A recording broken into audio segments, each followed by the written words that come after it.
नमस्कार दोस्तों, 11 मई को सुप्रीम कोर्ट ने दिल्ली गवर्नमेंट और लेफ्टिनेंट गवर्नर के बीच चल रही केस की फाइनली सुनवाई करी। चीफ जस्टिस डीवाई चंद्रचूड़ के द्वारा लीड की गई एक 5 बेंच की जजेस ने जजमेंट दिया कि एनसीटी यानी कि नेशनल कैपिटल टेरिटरी या फिर दिल्ली के अंदर लैंड, पुलिस और पब्लिक ऑर्डर को छोड़ के बाकी जितने भी सर्विसेज होंगे उन पे दिल्ली सरकार का कंट्रोल होगा, ना कि एलजी का। स्पेशली इस जजमेंट में यह कहा गया कि दिल्ली में सिविल सर्वेंट्स का पोस्टिंग या फिर ट्रांसफर का अधिकार भी दिल्ली सरकार के पास रहेगा। लेकिन सुप्रीम कोर्ट के जजमेंट के आने के ठीक एक हफ्ता बाद ही प्रेसिडेंट के तरफ से एक ऑर्डिनेंस पास होता है जो सुप्रीम कोर्ट का इस जजमेंट को पूरी तरह से नलिफाई कर देता है। लेकिन इस पूरी बात पे दिल्ली के एजुकेशन मिनिस्टर अतिशी मार्लेना जी का कहना है कि सेंट्रल गवर्नमेंट के इस ऑर्डिनेंस ने कॉन्स्टिट्यूशन और डेमोक्रेसी की हत्या कर दी है। उनका यह भी कहना है कि सेंट्रल गवर्नमेंट ने जानबूझ के इस ऑर्डिनेंस को रात को 11 बजे इम्प्लीमेंट किया क्योंकि उस टाइम तक सुप्रीम कोर्ट समर वेकेशन में जा चुका था। उन्होंने तो यह भी कह दिया कि सेंट्रल गवर्नमेंट वेट कर रहा था कि कब सुप्रीम कोर्ट समर वेकेशन में जाए और वो इस ऑर्डिनेंस को लेके आए। तो आइए इस वीडियो में जानने की कोशिश करेंगे दिल्ली गवर्नमेंट और एलजी के बीच चल रही तू में की पूरी बैक स्टोरी, और ये भी डिस्कस करेंगे कि क्या सुप्रीम कोर्ट के ऑर्डर्स को सेंट्रल गवर्नमेंट नलिफाई कर सकता है। अगर कर सकता है तो उसका प्रोसीजर क्या है। बेगानी शादी में अब्दुल्ला दीवाना, ये एलजी कहां से आ गया? कौन है एलजी? कहां से आ गया एलजी? किस बात का एलजी? कौन एलजी? कौन लेफ्टिनेंट गवर्नर? हमारे सर पे बैठ गया के लेफ्टिनेंट गवर्नर।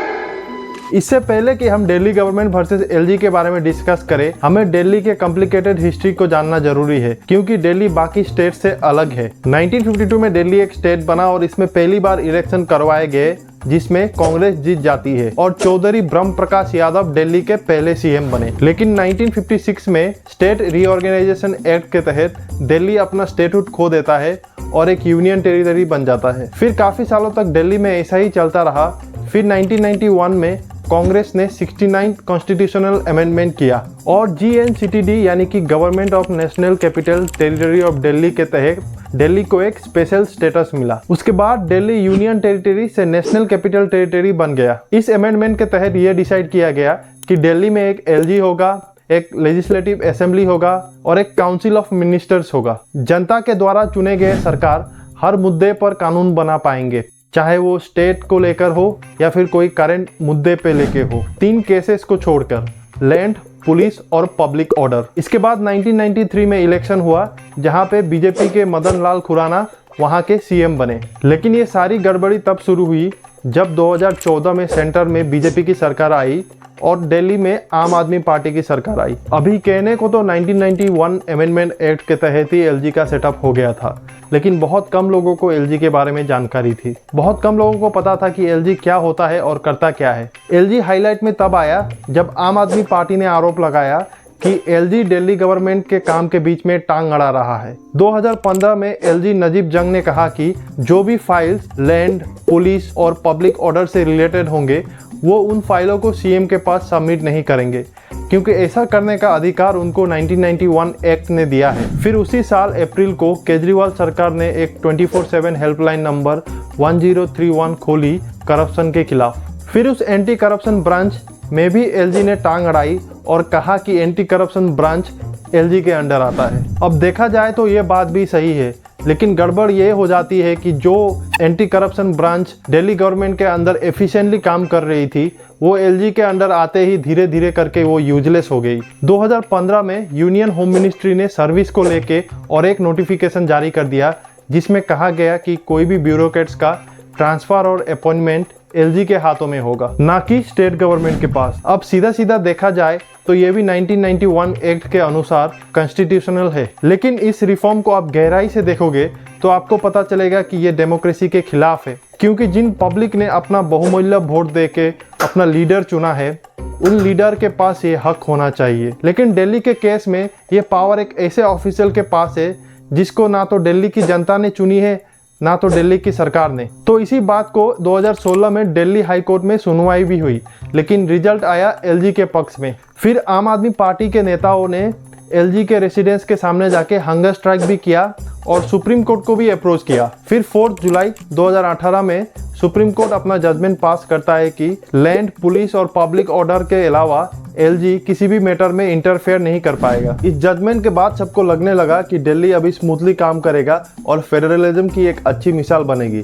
लेकिन जी नहीं दोस्तों, ऐसा तो बिल्कुल नहीं हुआ, उल्टा इसका विपरीत ही हुआ। 2021 में सेंट्रल गवर्नमेंट ने GNCTD एक्ट 1991 को फिर से अमेंड किया और इसमें कुछ मेजर रिफॉर्म्स किए, जिसके बाद अरविंद केजरीवाल दिल्ली के सिर्फ नाम के ही सीएम रह गए थे। उनमें से एक मेजर रिफॉर्म ये था कि अगर दिल्ली के लेजिस्लेटिव असेंबली में कोई लॉ बनाती है और उस लॉ में गवर्नमेंट टर्म मेंशन होता है तो उस गवर्नमेंट का मतलब होता है एलजी। मतलब इस नया रिफॉर्म ने गवर्नमेंट शब्द का अर्थ ही बदल दिया था। इसका साफ साफ यही मतलब है कि लोग चाहे वोट किसी को भी दे, असली पावर तो एलजी के पास ही रहेगा। इसके अलावा भी बहुत सारे मेजर रिफॉर्म्स किए गए, जिसके बाद एलजी का पावर और बढ़ता गया और दिल्ली गवर्नमेंट का पावर और कमता गया। इसको लेकर सुप्रीम कोर्ट में एक लंबा केस चला और फाइनली आम आदमी पार्टी को राहत तब मिली जब सुप्रीम कोर्ट ने 11 मई को फिर से आम आदमी के पक्ष में फैसला सुनाई। सुप्रीम कोर्ट ने लैंड, पुलिस और पब्लिक ऑर्डर को छोड़ के बाकी जितने भी सर्विस है उनको दिल्ली गवर्नमेंट के अंदर रहने का फैसला किया। लेकिन ये मैटर यहाँ पे खत्म नहीं होता है।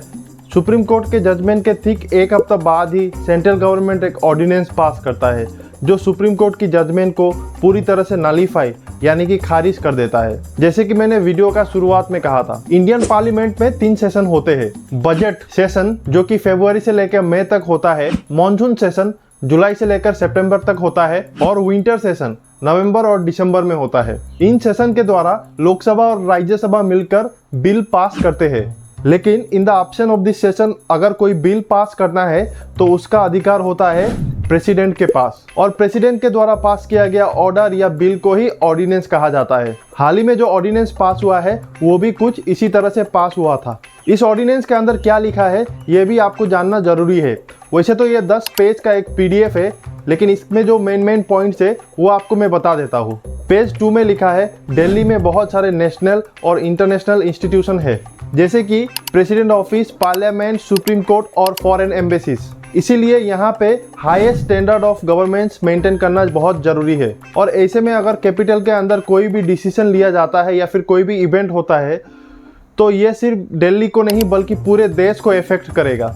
इसीलिए कैपिटल को चलाने का जिम्मा सिर्फ वहाँ के इलेक्टेड गवर्नमेंट के पास नहीं बल्कि सेंट्रल गवर्नमेंट के पास भी होना चाहिए। इसीलिए इस ऑर्डिनेंस में ये भी लिखा गया है कि एक अथॉरिटी सेट किया जाएगा जिसको NCCSA यानी कि national capital civil service authority कहा जाएगा। ये अथॉरिटी रेस्पॉन्सिबल होगा for the transfer and posting of all the groups A officers यानी कि IAS IFS officers in the national capital territory Delhi. इस अथॉरिटी में 3 मेंबर होंगे, chief minister of Delhi as the chairperson, chief secretary of GNCTD और principal home secretary of GNCTD। और जब भी इस अथॉरिटी को कोई डिसीजन लेना होगा तो इसमें वोटिंग होगी और जिस भी पक्ष को 2 वोट मिलेगा उसी का डिसीजन को फाइनल माना जाएगा। और यहाँ पे मजे की बात तो ये है कि चीफ सेक्रेटरी और प्रिंसिपल होम सेक्रेटरी दोनों को दिल्ली के LG ही अपॉइंट करते हैं। तो अल्टीमेटली डिसीजन किस पक्ष में होगा आप खुद ही समझ सकते हो। और अगर किसी केस में डिसीजन लेने में कोई भी गड़बड़ी हो जाती है या फिर तू में हो जाती है तो LG के डिसीजन को ही फाइनल माना जाएगा। अब सवाल यहाँ पे ये खड़ा होता है कि क्या दिल्ली सरकार के हाथ अब पूरी तरीके से बंद हो चुके हैं? क्या वो अब अभी कुछ नहीं कर सकते? एक्चुअली उनके पास सिर्फ एक ही रास्ता है। ऑर्डिनेंस पास होने के 6 हफ्ते के अंदर उस ऑर्डिनेंस को पार्लियामेंट से मंजूरी मिलना जरूरी है। यानी कि अगर इस ऑर्डिनेंस को लोकसभा और राज्यसभा से दोनों से मंजूरी मिल जाती है तो इस ऑर्डिनेंस को एक फाइनल एक्ट माना जाएगा। लेकिन दोनों हाउसेस के MPs को देखे तो लोकसभा में मेजोरिटी बीजेपी की ही है तो वहां से तो ऑर्डिनेंस पास हो जाएगा। लेकिन अगर राज्यसभा की देखे तो वहां बीजेपी की मेजोरिटी नहीं है। यानी कि अगर सारे ऑपोजिशन एकजुट होकर इस ऑर्डिनेंस के खिलाफ वोट करते हैं तब फिर इस ऑर्डिनेंस को हटाया जा सकता है। ये आपने अभी देखा होगा, हाल ही में इसी को लेकर अरविंद केजरीवाल जी अलग अलग ऑपोजिशन लीडर से मिल रहे हैं। अभी इस ऑर्डिनेंस का आगे क्या होगा वो तो अभी पार्लियामेंट खुलने के बाद ही पता चलेगा। इसके बारे में आपका क्या राय है कमेंट में जरूर बताइएगा। वीडियो को यहाँ तक देखने के लिए आपका बहुत शुक्रिया। ऐसे ही कंटेंट देखने के लिए हमारे चैनल को जरूर सब्सक्राइब कीजिए।